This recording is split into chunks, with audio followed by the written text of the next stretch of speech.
Hello, everybody, and welcome to, I believe, episode 28 of the Unchained Vodcast. Every time I say that, it feels like we've just been doing it for so long now. We actually have. It's I mean, been it's 28 times every 2 weeks, plus a couple breaks here and there. Yeah. it's been at least a year. So, but it's been glorious talking to everybody in chat. Hello to everybody, and today we're gonna be talking about gathering a little bit. We've had an episode talking about crafting, and we know that there is a crafting reveal supposedly coming up. I was a little sad when someone asked about that in a recent live stream, and Mark seemed to be suggesting that to ask him again in a couple of weeks. I was like, oh. Yeah, he said in 2 weeks. I was like, oh, that hurts me. Exactly 2 weeks. Oh, you do it. But it hurt. It hurt me because I went beta 1 not confirmed for 2 weeks, guaranteed. All right, good. Yeah. Good. There we go. We got that at least, I guess. But I didn't expect it to come in 2 weeks. But still, I'm like, oh god. Does that conversely mean beta 1 possibly sooner than 2 months away? It's still within my guessed time frame of, I believe, the 21st of next month, or maybe it was 22nd of next month when I guessed. Mine was around the 15th. Something like that.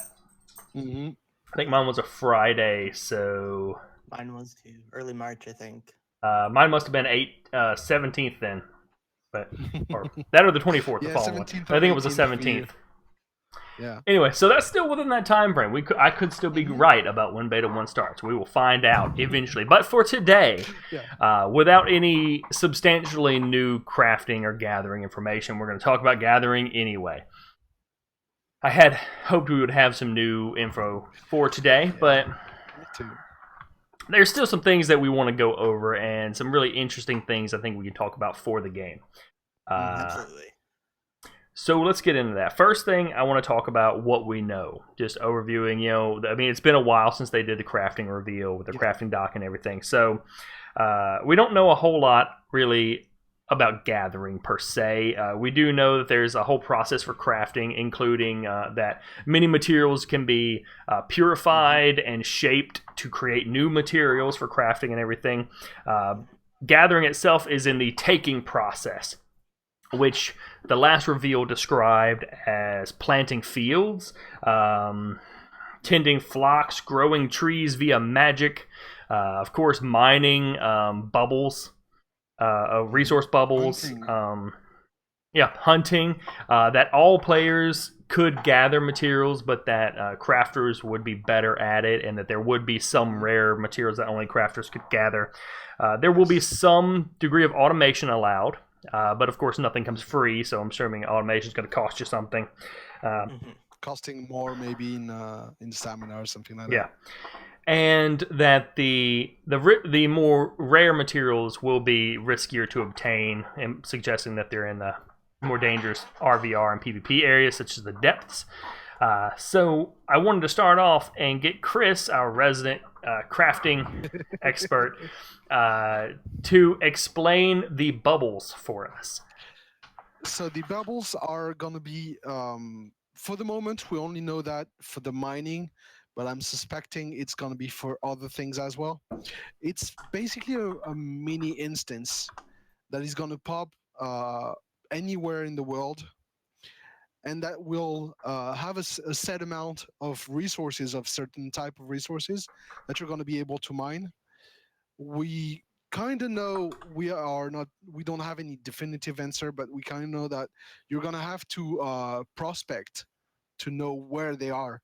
We don't know exactly who's going to be able to detect them. We had an episode on the scouts, actually. I told you.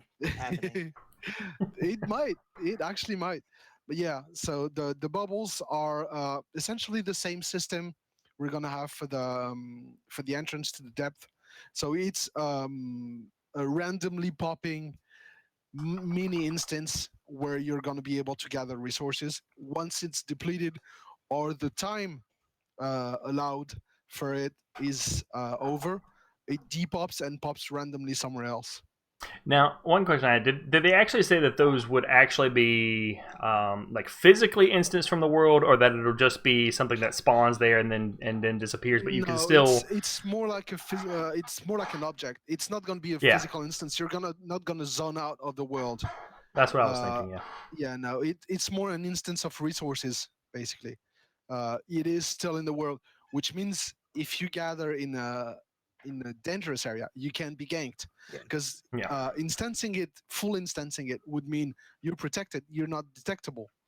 Uh, That would not this be a good way, thing. yeah, no, it's not interesting. This way, yeah, you're still completely visible in the world. It's more the resources that are instanced. It's like an NPC popping up, basically. hmm That's kind of how the that's kind of how all the islands work anyway. They're instanced, but only because they're housed on different servers. You can still see onto them. You can still fire onto them and shoot at people. Hmm. And that's part of that new tech that we talked about in I think the last episode, or maybe the one before that, that they came out with, that they recently added to the game, which will allow that kind of communication between servers, so that they can have islands and probably mining nodes and stuff on different servers. Yeah. And you can still see into there. You can shoot 500 yards away and hit somebody that's mining on top of a mountain. And there's no problem with that. You can still communicate across servers. Now, one thing that I wanted to start off with, because it's kind of a weird thing for me crafting and gathering wise, is in the last crafting update they talked about very briefly about farming, and saying that characters would be able to farm. I want to see how y'all felt about that, and of course Chad as well. How do you feel about the idea of people being able to plant and farm different materials in the game? I'm fine with it. My only guess would be, because you don't farm everything. Yeah. You can plant farming. They specifically said farming. To me, farming, and I know that's gonna make some people happy in the chat. To me, farming is for food. Which they've said term is not farming, guaranteed for launch. So. it's not. Right. But yeah, farming for me, it's cereals. It's plants to make food. They did say, however, in we can't exactly explain because it's still under NDA, but there is a good chance we're gonna have consumables in the game on launch. Hmm. Those consumables could be food. Yeah, alchemy, things like that can Yeah. use plants and everything. You can use plants, exactly, because they specifically separated farming from growing trees, so it's two Yes. complete different things. Yeah, I think it's something maybe they're intending to add as a filler objective for crafters who are waiting for like the Vox to be usable again, and just that time period where you're not able to craft things. No, I think it's gonna be more towards at least in the beginning, if food is not in the game, for potions, for alchemy. Yeah, one thing I can see is one thing they could do, and is have it so that kind of on the same vein as alchemy. Alchemy, in theory, is basically taking plant matter and turning it into some sort of magical device. Most games like D&D and old school tabletop games, when you cast spells, you have reagents. You might have a plant or something that you use to do a spell. So there's no reason why, to enchant gear and items and stuff, people couldn't use plants that are grown on farms as reagents for those spells, as components of creating other things. Not a basic suit of leather armor. That would be kind of silly. I crushed my rosemary, and but you might have other things you could do with it. If they want to go deep into the immersion, that's one thing you could grow, is plants for dyeing armor. Yes, that's true as well. Which would be cool. Yeah, definitely. We know there's gonna be a dyeing system. Right. So either you do it by magic, or by alchemy. And alchemy, you use plants, basically. Yeah, rather than walking around the world randomly finding them, they're giving you the opportunity to personalize it, create and farm. And I do hope, though, that if we have farming like that, the merchant and the NPCs in the city are going to sell only the basic seeds, Right. and that you're going to have to discover seeds and gather them in the world to be able to bring them and farm them in your land. Absolutely.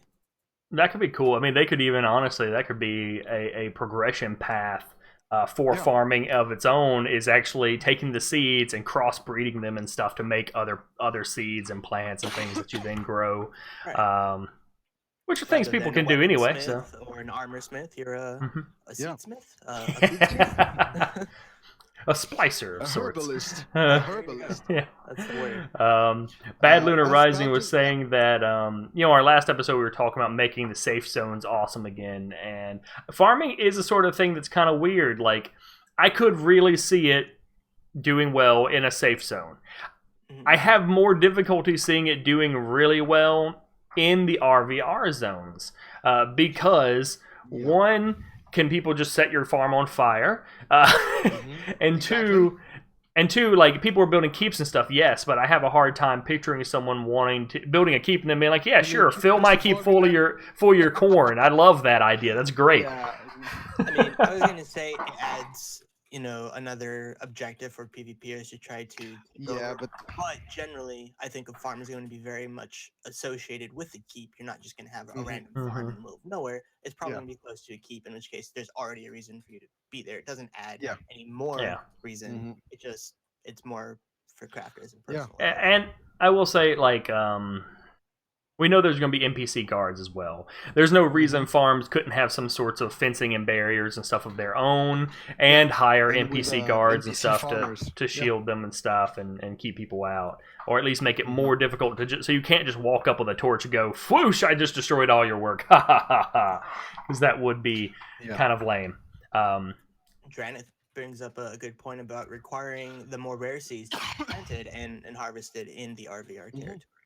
Or at least, harvested and gathered. You can bring them back to the safe zone once you've discovered them and gathered them, but you have, the NPC will never have them in their inventory, and you will have to go. The seeds should not be reusable, so you will have to go back to the RVR to get more seeds to plant back once you harvested them. What if they made it so that certain levels of high-level plant, rather than having to get the high-level seeds from RVR zones, what if they made it so that certain high-level plants required different fertilizers that you would then harvest from various climates? You might have to go to the Viking area.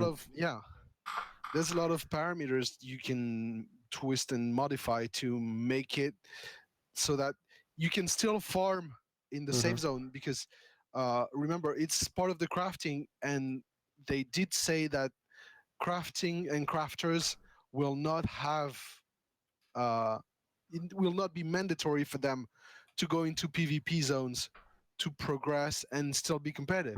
It will cost them more because they will have to buy some of the resources to the people who are going to RVR to gather them and then sell it to them. But they will not have to go there to still progress and enjoy the game. And Rahalden brings up an interesting idea. I'm not sure if he was asking if it's a possibility, if how this actually works, but if it doesn't, you could tie the farms or fields to keep features, so that if you have a farm associated with the keep, it actually improves like the food numbers of that keep. Your maximum number of NPC guards. Yeah, True. Exactly. You could, And then that adds another PvP element too. Yeah, fair enough.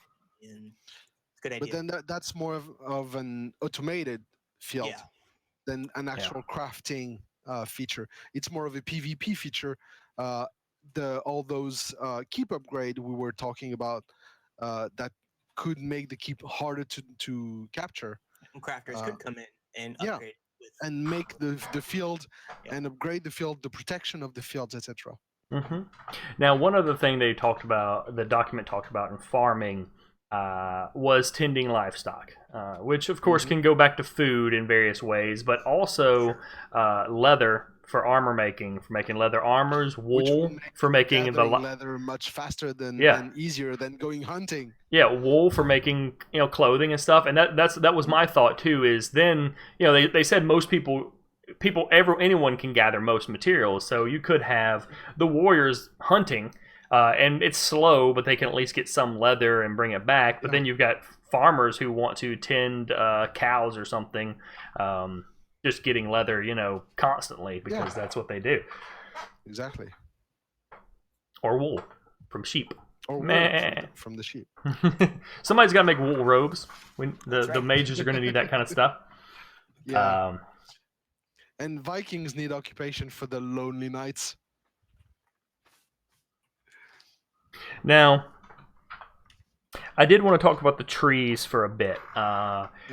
They talk about being able to chop down trees and regrow trees, not rego trees, but regrow them, which isn't too crazy. I mean, not until it was shut down, we had Landmark, that was a thing, and you could chop down trees with other people there and see them, and they chop them down.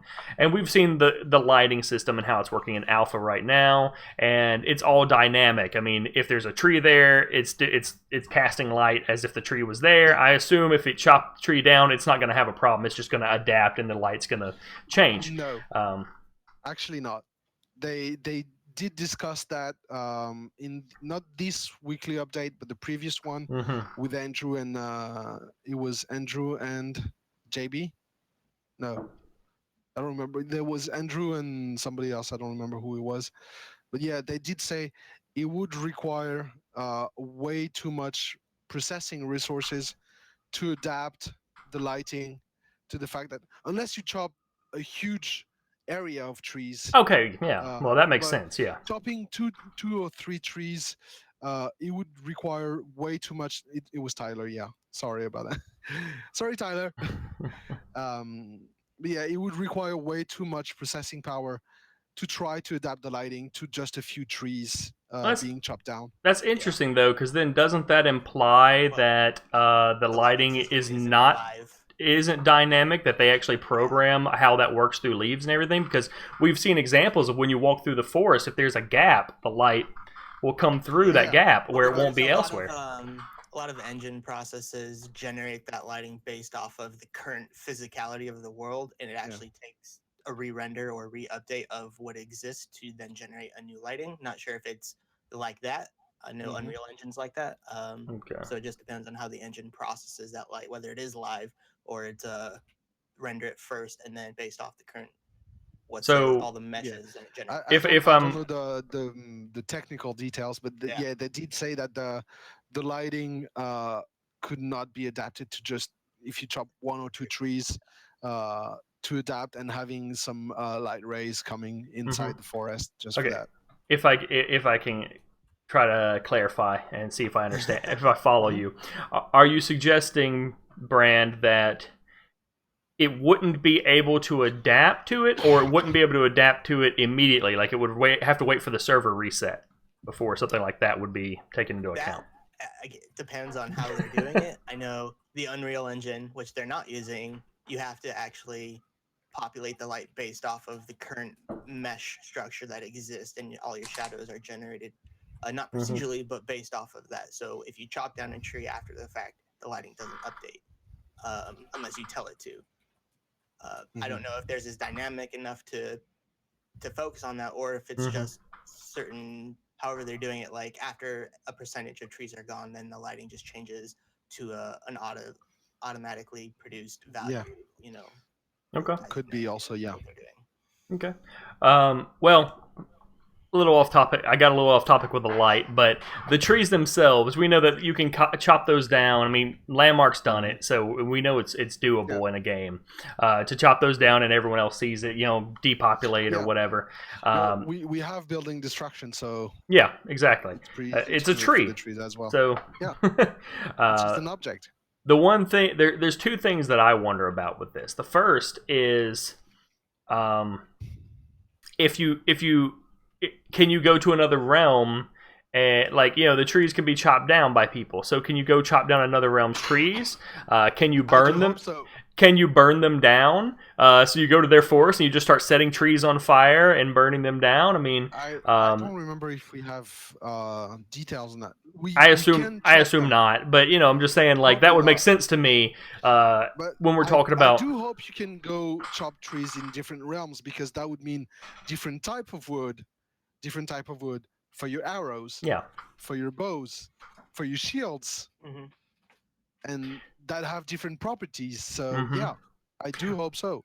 Well, and the reason I also bring that up is uh, if we can plant trees, if you can grow trees via magic, Hmm. does that mean that crafters can claim plots of trees? Because otherwise, if they regrow trees, how do you keep somebody else from coming and chopping down your trees you just regrew, um, and stealing your trees, essentially? It could be a From my plot. experience in Archage, you hide those trees as best as you can, and either you guard them or you hope that nobody comes before you come and before they're ready and you come to chop them, or it's just it's just another plot that you can plant in a safe area. Yeah, it's probably personalized to your own personal plots Yeah. Mm. My rather other than concern with that is, of course, having giant barren wastelands of RVR areas where all the trees are being cut down and no one's bothering to replant them because either their own faction or the other faction is going to come in and chop them down before they can, and so they just hide Yeah. off on the fringes and plant trees out there, and no one bothers to replant the trees in the main areas. Yeah, I always had a concern with fire in trees, and people just being like, "Oh, I can burn these trees for the hell of it." So I don't think they'll. For that reason, I also don't think they will allow you to, chop other people's trees down. Well, I and think it I will be more personalized. You could chop them down. That's the difference between fire and chopping them down. You can chop one tree Yeah. and the others are not affected. If you throw a fireball in the middle of a forest, unless you have firemen in the world, it's gonna burn the whole forest. It's the Way Weaver. that's the way Minecraft works. Yeah, But as much as I would love to be able to go burn down the enemy's forest, I really doubt that's going to happen because I can just imagine the server load would be astronomical. Yeah, yeah. The forest starts burning down and the servers crash and everyone's mad. Welcome, Zeromus. yeah, that's gonna be interesting to see how what tree you can plant and how they're gonna work on the what trees you can chop. Is it only your own trees in your own plot? But that sounds counterproductive to the rest of the fighting you're doing and the destruction you're Mm-hmm. doing, because you can go to any plot and that is from the other realm and destroy their keep. Why couldn't you go to any plot of the other realm and chop their trees? Sure. I think it's That's going to take exactly the time. same. If you can't just like it would take time to destroy a keep. Um, I'm Yeah, sure it they don't does. intend for you to level a Mm-hmm. forest in a matter of minutes or Oh, hours. Of certainly course not. not. Yeah. It would So the time it takes to chop a tree would probably depend on the axe you have, your level, tree type, yeah, the tree location, type, and your a bunch of level things. in gathering wood. Yeah. Also, And if you're in the the enemy's area, somebody's eventually gonna come and try to kill you. So that hope too. so. one of those That too. scouts are gonna And find I'm you. not sure the axe you use to chop a tree A would do a scout's lot gonna of damage to somebody scout's else. gonna find a That's the thing downed with tree. trees. A scout's gonna find a downed tree. He's gonna be like, I don't know who you are or what your name is, but I'm a man with a very specific skill set. And I will find you and I will kill you. But first, I'm gonna make you replant the tree. Anyway, one thing I did want to talk about, moving on from trees, is they confirm that their intention is for everyone to be able to do a large part of the gathering. You know, crafters don't have to be the only ones gathering. Which is good. Two-part question for, of course, chat and for you. Should there be a gathering skill that levels up? And if there is, should everyone be able to level up that gathering skill, or should only crafters be able to level up the gathering skill? So there will be a gathering skill. It's not even if, it's Answer there one. will be. Answer one. Yeah, there is gonna be a gathering skill. But should Whether there? it's gonna be for both crafters and combatants, I'm not sure. Probably, but then the cap will be different for crafters and combatants. And two, there will be a soft cap for crafters. Uh, it's a bit off topic, but the way it's gonna work is if you soft cap your gathering, we don't know how deeply you can specialize in that, but if you soft cap your gathering, you might not be able to soft cap you're purifying, you're Mm. making your other skills as a crafter. So there will be people who are specialized in going places and gathering stuff because they have soft cap that part. So it's very interesting that even among crafters, actually, because we talked about combatants not being able to gather as high level resources or maybe as much resources as a crafter, but even among crafters, not all crafters will be able to gather the same quality of materials. Hmm. Yeah. And I agree with most people in chat that all people should be able to do some amount of gathering, but a gathering specific skill that can be leveled and capped should be available almost exclusively to crafters. Yeah, and they have confirmed that crafters are going to be better at gathering, and there will be Yeah. some things that only crafters can gather. For me personally, I would like for there to be a gathering skill that does level.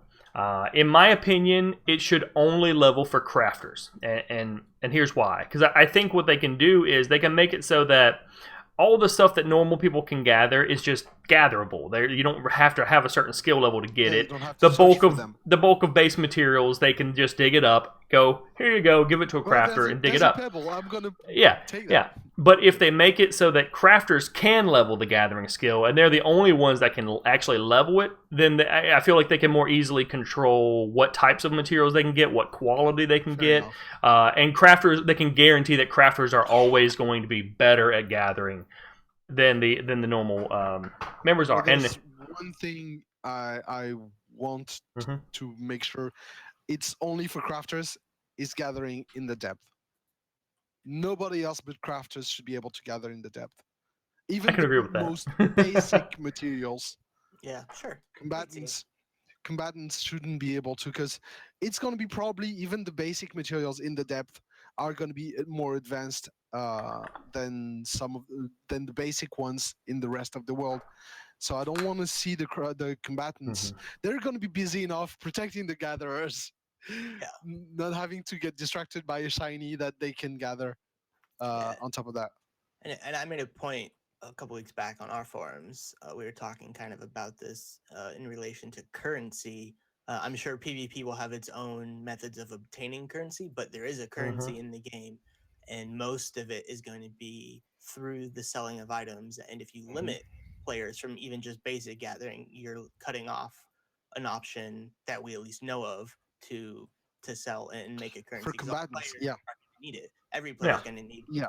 get yeah. currency somehow. Yeah, it was a discussion on the storefronts, and yeah, I agree that especially for two classes, which is the archers and the healers, especially our healers, because they have to make potions. So for those two, they should be able to gather wood for the archers so they can make their own basic arrows. We know that the more advanced arrows are going to be made by the crafters, but um, archers should be able to gather some wood, even just some branches that fell on the floor or whatever, but enough to be able to make their own basic arrows. Hmm. Now, one thing about leveling gathering that I want to ask about is when you level the the taking skill. Do you think that should increase the volume of material that you gather or the quality of the material that you gather? Hmm. That's that's where no, I'm not going to start on that game again. I But already have an opinion uh, on it, but I want to ask y'all, yeah, everyone else first. I want actually that to be customizable. We combatants can make their own skills and spells. I want crafters to be able to do the same, and to make your own gathering skill, choosing Hmm. either going for more resources but lesser quality, or less resources but better quality.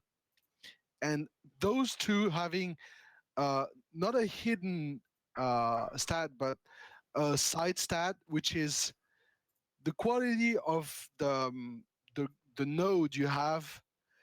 Depending on how you gather it, you deplete it faster, or you can actually break it before it was planned to be depleted.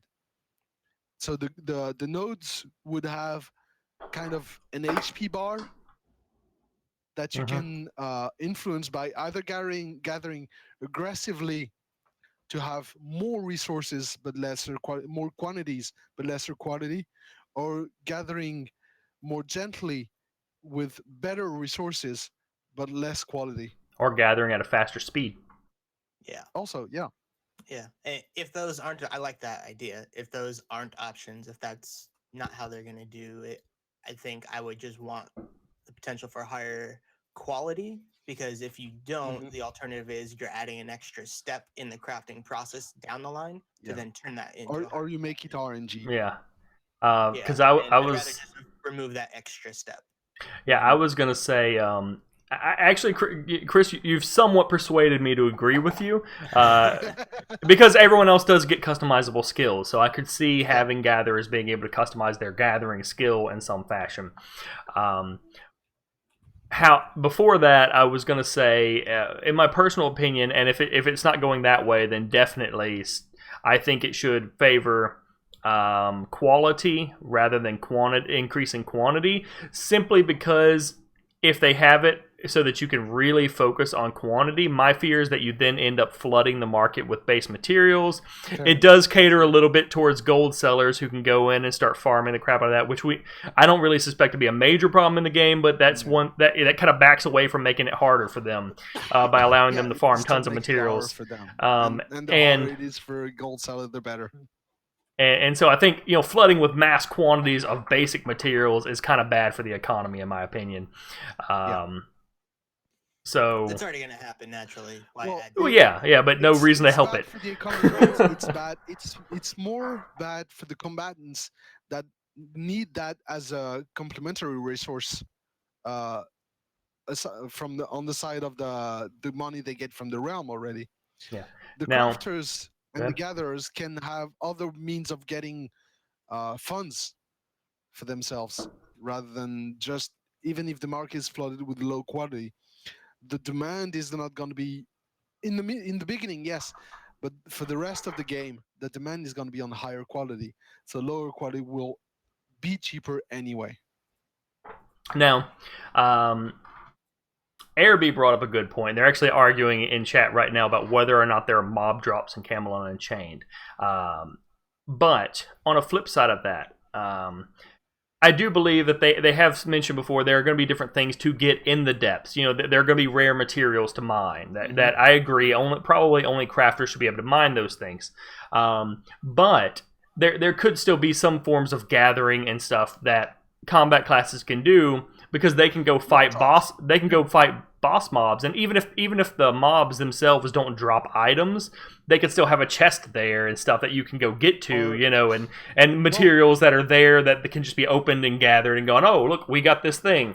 Yeah, definitely. As objectives. I'm always, when it comes to gathering, I'm always coming back to that game. But in Rhizome, if you kill a mob, you get the skin, you get the bones, you get the teeth, you get the eyes, you can skin. Well, the combatants won't be able to skin the mob, but they can still get some drops from the mobs in the depth that they can then sell to crafters, which are things that you can't gather openly in the depth, like the skin of the mobs. Troll skin Cannot get as much as a gatherer who would have a high level in skinning, but they would still get some length of skin that could be used for leather, some bones that can be used for weapons or armor, but they can still have some drops of materials on the mob. Yeah, as Rahalda just said, also potentially souls from different things that could be used in different crafting factions. Crafters will have a very hard time getting, and that will be almost exclusively provided by the combatants. Yeah, I could see a crafter who, they obviously have no real combat skills, joining a group going into the depths, and they have a chance to loot a high craftable item off of a boss at the expense of, they really can't do anything during a fight like that, so they're just trying to survive the entire encounter. Hide. Yeah, find a rock. risk versus reward, and maybe players can't get those things. Only crafters, like we were talking about, gathering, having the higher chance to get those things, having a higher percentile to receive some Mhm. pretty rare crafting material off of bosses. It could be also a very good thing to give an incentive to combatants to drag a crafter with them in the depth.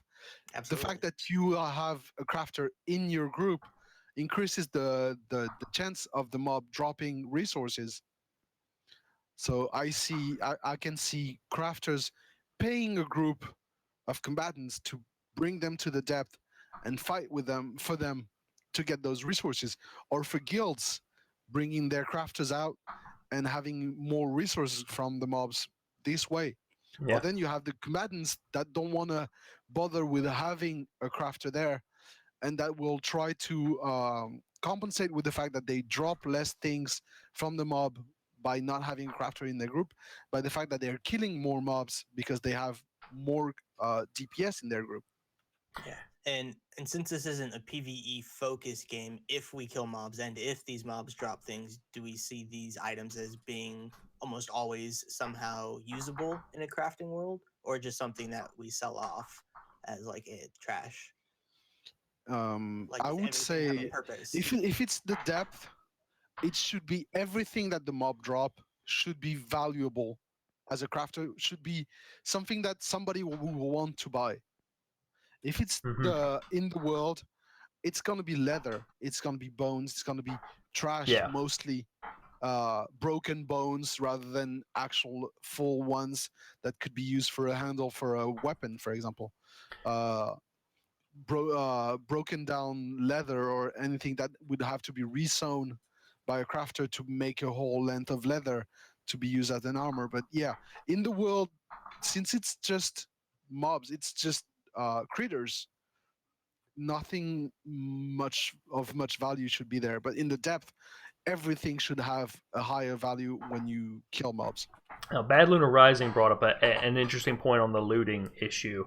Uh, since the depths switch back and forth in control between realms, one thing that you could find from different mobs and stuff from the depths are items and materials of the other realm that just occupied it before you took it over. So if the Vikings held it and you invade in there might be Viking materials and armor materials and components and things that are more difficult for your realm to get, that you can get from some of these mobs that they might be hoarding or guarding or things of that nature, to give you another way to kind of gather some of those cross realm Enemy materials. souls, Yeah. enemy soul Possibly, pieces. possibly.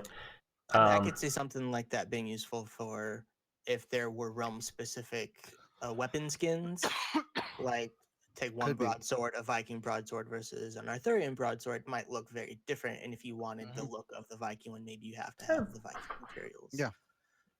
yeah, The maybe. thing is, MJ said that you will not be able to craft things from other realms.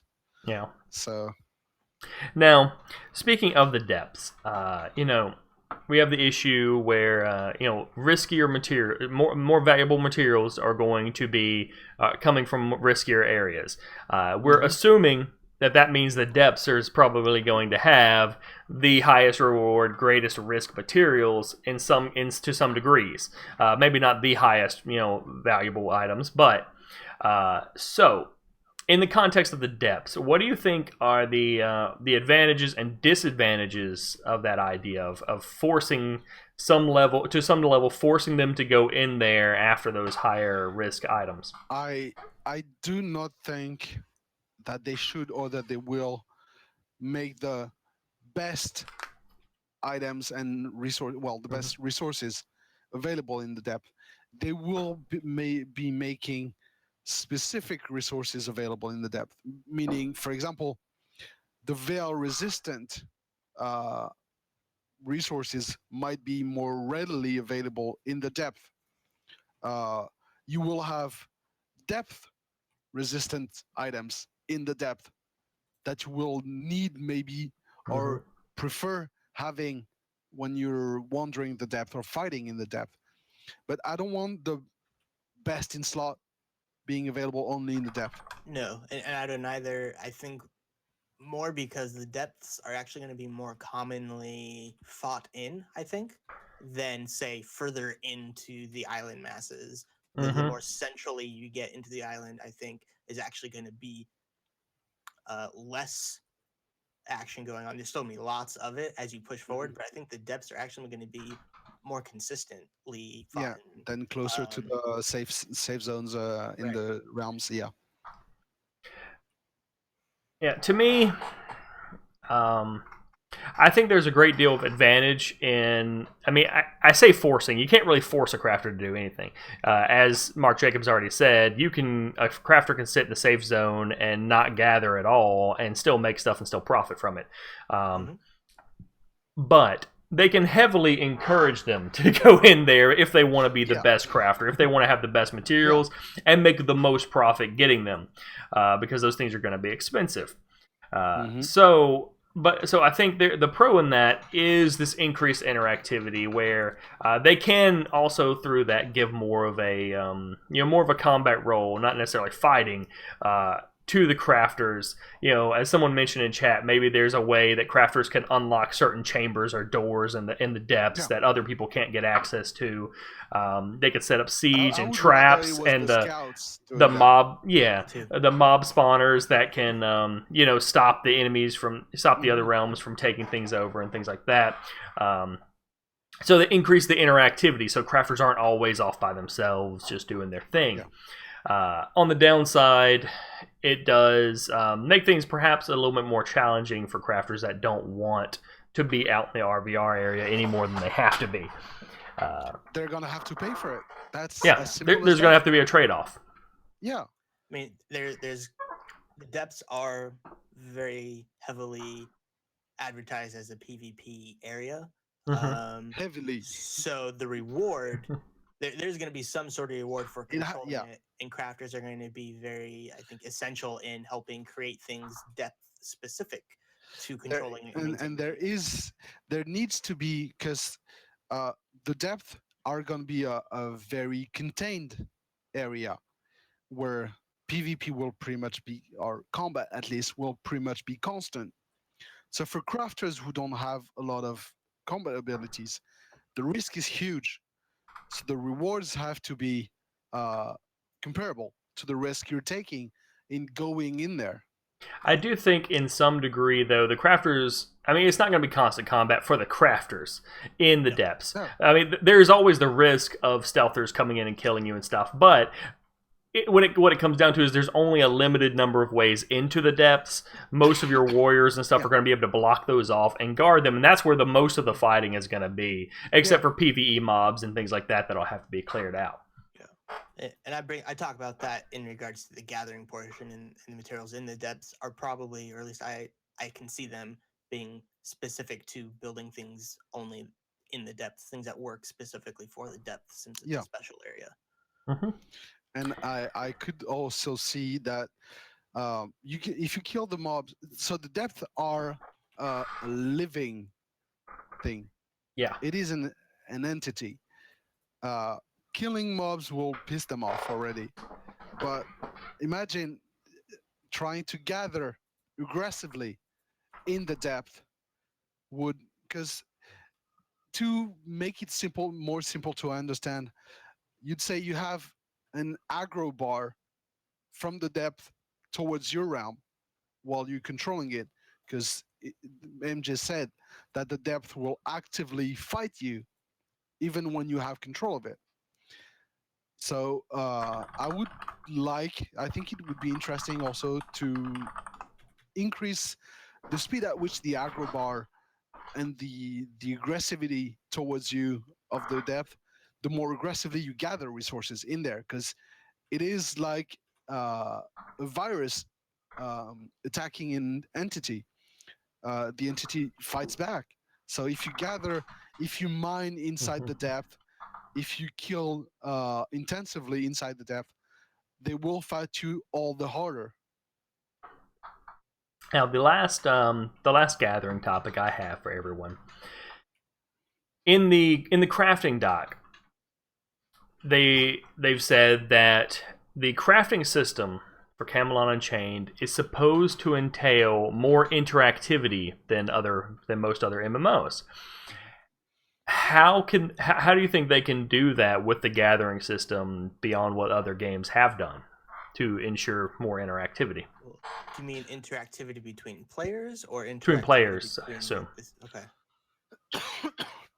Well, for interactivity between players, I would say it could be interesting. For example, um, again, I'm coming back to this other game that one crafter would be, for example, focusing on gathering resources, while another one would be focusing on healing the node or keeping the stability of the node while the other one is gathering, or the fact that two people gather in the same node would exponentially increase the amount of resources you can get off that node.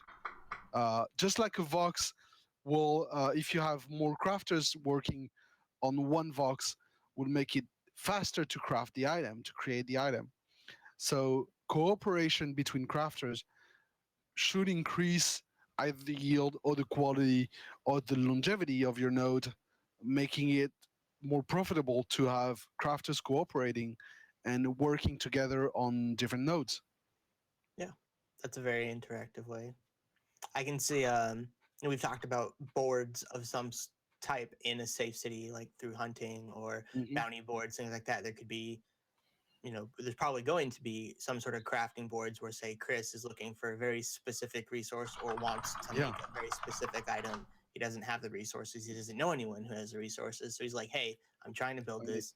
I'm looking for someone who has it. And he starts talking with people using the board. Exactly. People come to him, message him, hey, I have that resource, or I've seen this somewhere. Yeah, exactly. Yeah, there's definitely an exchange portion of it that's got to happen, especially since we don't have auction houses. That already increases interactivity more so than most other current MMOs. Now, and of course, there's the PvP and protection aspect of it, going out to gather and getting other people to protect you so that you don't get ganked and killed while you're trying to go around and do stuff. One other thing I thought of that goes back to farming. We know that crafters can have lower level crafters and NPCs to help them doing some of their creation. So one thing I thought of is, like, for instance, if you have a farm, you might be able to contract out a lower level gatherer who wants to level up their gathering skill to come in and pick your vegetables and stuff for you, so you don't have to do it, and they get some leveling skill because they can't afford a farm yet, maybe, and so they get some leveling skill without having to go out in the RVR area all the time, and you get someone to their own plot. and you get someone to lighten up your work. At one point? Exactly. Like hiring real people to work for you. And Yeah, the apprentice system, it's already codified in the crafting document. Yeah. Does anybody else have any issues or questions about gathering that they've been pondering, they've been burning around in the cranium? For me, we talked about it in the previous episode.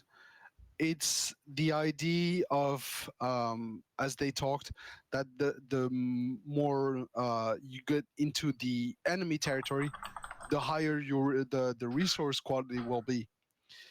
How do you reconcile that with the fact that the farther you go into the enemy territory, what's in the enemy territory for you is actually the safer area for them. So the fact that you can't trade between realms helps, but at the same time, it is the fact that also the craftings are going to be different between realms. So a resource that is very much desirable for your realm might be a common occurrence for the other realm, and a low level resources for them. But I'm curious to see how they're going to treat that, and how they're going to make it rewarding to go deep into enemy territory, not necessarily conquering their territory, but actually going with a small group, sneaking in, gathering your node, and getting out. So I really want to see that. Yeah, I think there's a couple of interesting ways they can go about that, and one thing that it could come back down to is possibly crafter versus normal normal combatant. Maybe for general combatants, going deep into enemy territory and gathering doesn't necessarily actually get them any increased benefit or anything with rare materials or anything, or it's very minimal, you know. Whereas if a crafter actually goes with them and goes deep into enemy territory, maybe that crafter can extract some sort of higher quality material that their own crafters don't necessarily get from the same nodes, because they have to go back over to the other side to do that. It's a thought. Now, This is much of Rahalden a did ahead. mention earlier that I don't remember him saying this at any point, but I don't see all the live streams. That Mark Jacobs said that the crafting in the game will be very similar to his mud that he made ages ago. I've never played that, so I that doesn't don't help me remember much. him saying that. I do remember him saying that he got a lot of inspiration from the Eve crafting system, and that he really wanted to be the crafting to be as organic. Well, he was talking and specifically about gathering, not necessarily crafting. I don't remember seeing that. I would have to go back and check some of the Because gathering streams. in Eve is pretty boring. Yeah, it is. Scan out materials, target, Definitely lock, is. mine, read a book. Yeah, I honestly, I have yet.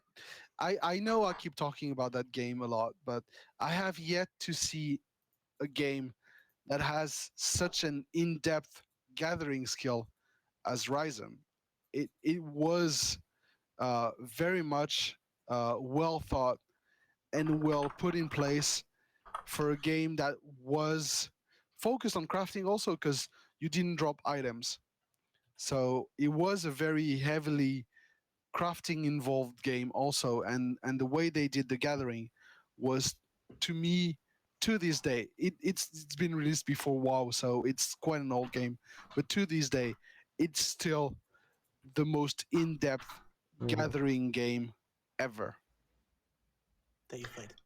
Yeah, I have to say I'm not big on gathering personally. I get real tired of it real quick. Unless it's fishing, I ain't got time for it. I do like some fishing. You guys Digitally. think, obviously we're gonna have kind of a restricted character availability. Like we can have, A certain multiple amount. characters, Yeah. but not like other MMOs. Do you think that even though someone like me who focuses on PvP will still have maybe a crafter character on the side, that's gonna do much to inflate any sort of social market of materials? Considering how they did say that maxing your skills and leveling them, having your crafter bot is not going to be an option or a viable option unless you have, if you have 10 hours a day to play and you're no lifing it, and you can't, 50-50. or multi-boxing it, or 50-50. But even 50-50, if you don't have a huge amount of playing hours, it's gonna still take you a long time.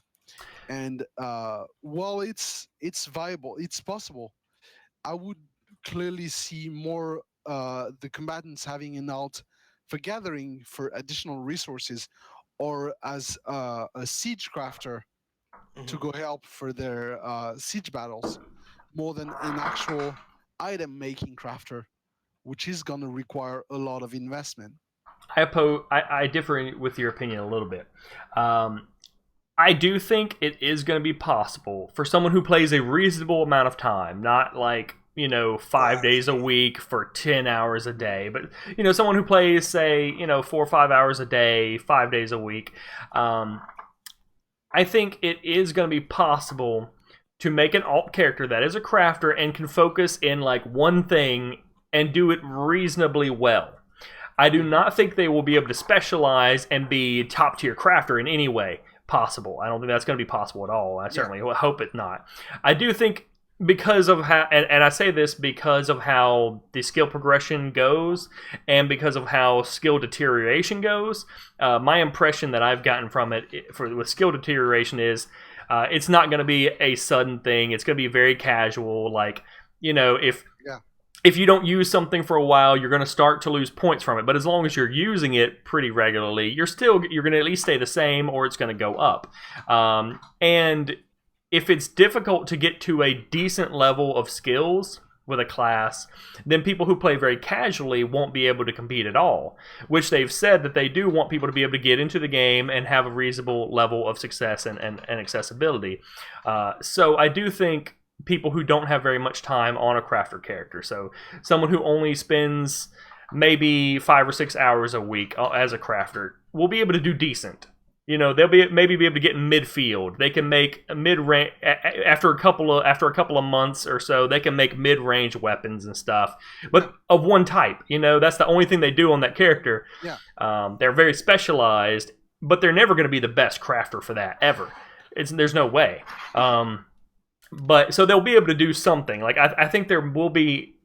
I think it'll be possible enough that there may be incentive to make an alt character to supplement your main character in some fashion. Like, okay, I want to go over there and make leather armor for my main character, and that's all my alt's gonna do.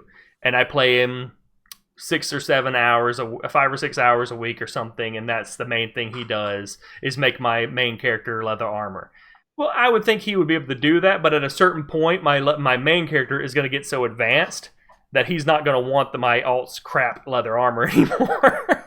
Yeah, that's the thing. That's why I think most combatant focused people, even if they make a crafter alt, they're probably going to focus more on the basic level of crafting of the Maybe basic arrows, something. discipline. Yeah, on the basic discipline of crafting, which is gathering, purifying, tuning, and things like that, salvaging. They're going to focus more on those things because they're not going to be able to have as much playing time to advance like a fully dedicated item crafting crafter will do.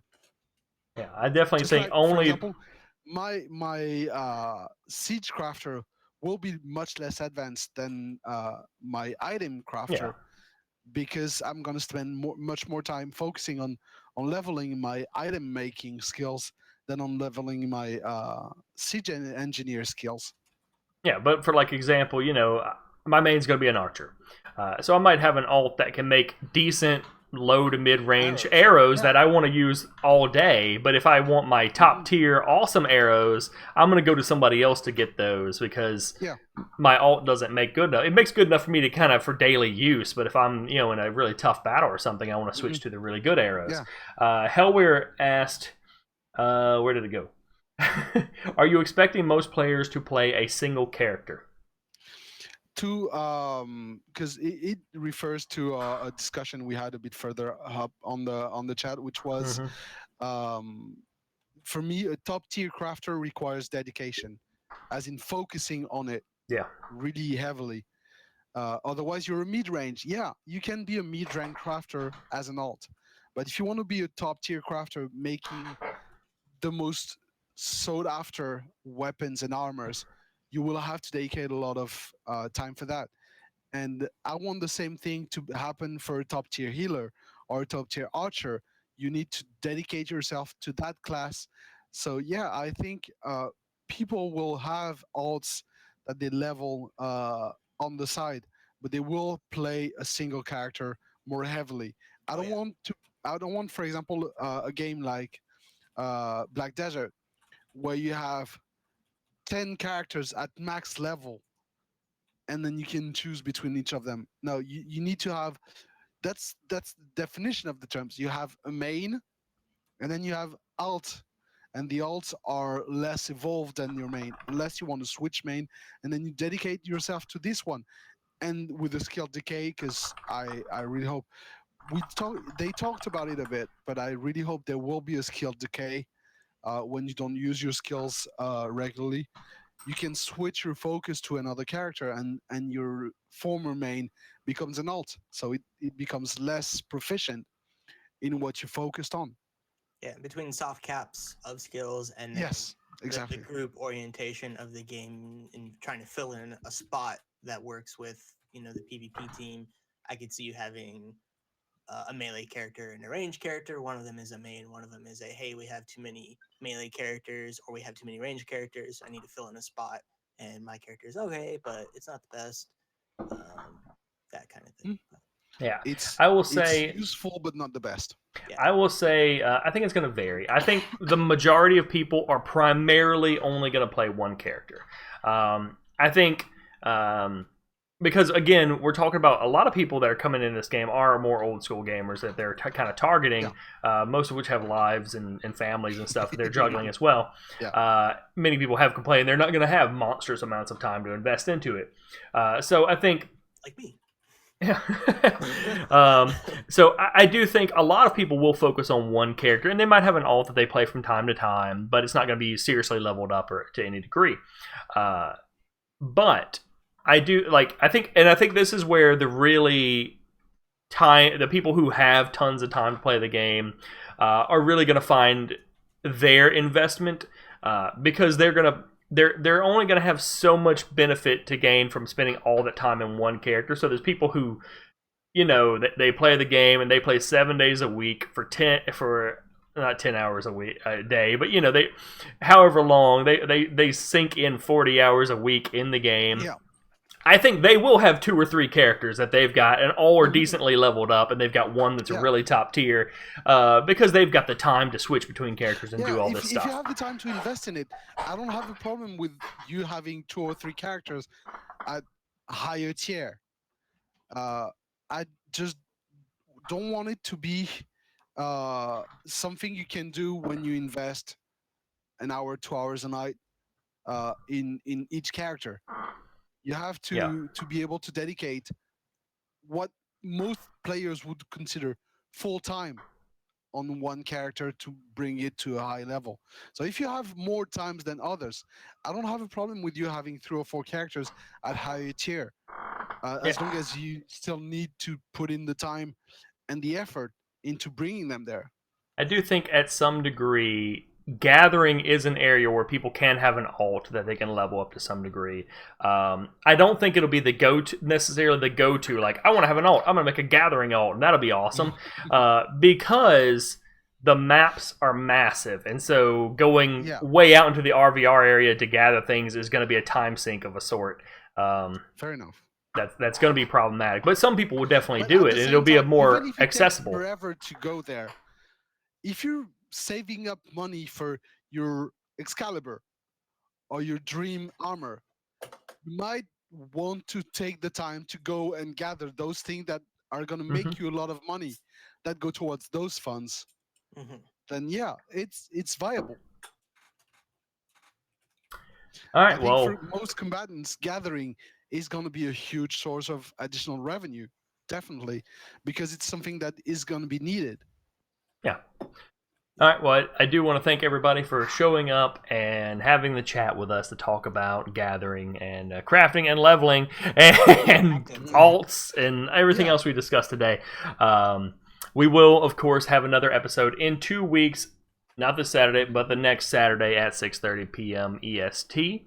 Until then, you can catch us on the Backers Forums, the game Discord, all over the place, Reddit, and so on and so forth. So thank you all for coming out. And even our forums. Yeah. Question really quick before we go. If Beta 1 drops as far as an announcement during one of our off weeks, are we having Of course. Definitely. Yeah. Oh, yeah. Yeah. Most definitely. Soon as possible. But I'm assuming that's not happening for a while, so I will see you all in 2 weeks. Thank you.